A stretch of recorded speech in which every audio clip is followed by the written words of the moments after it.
Nagbabalik ang live semi-finals ng Pilipinas Got Talent!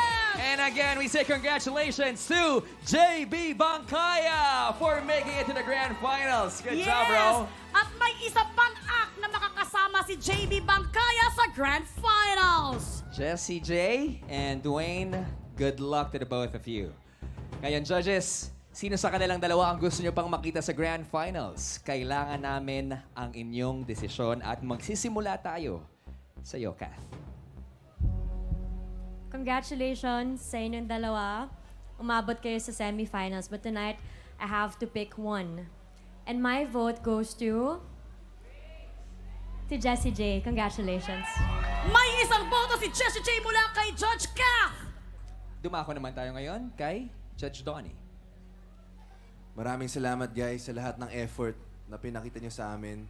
And congrats din dahil umabot kayo ng ganito, kalayo. I would also have to go with Jessie J. A total of 2 votes kay Jessie J.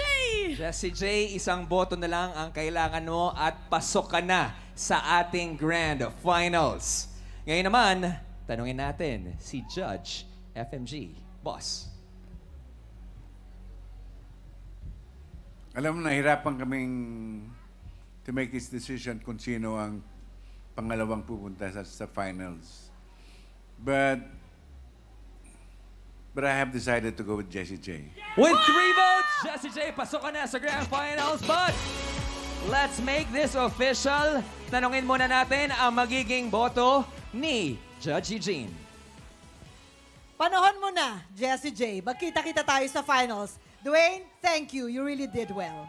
With 4 votes, Jessie J will see you in the grand finals ng Pilipinas Got Talent Season 7. Maraming salamat, Dwayne Lopena, dahil naging malaking parte mo sa PGT Season 7. Palapakan po natin, Dwayne Lopena!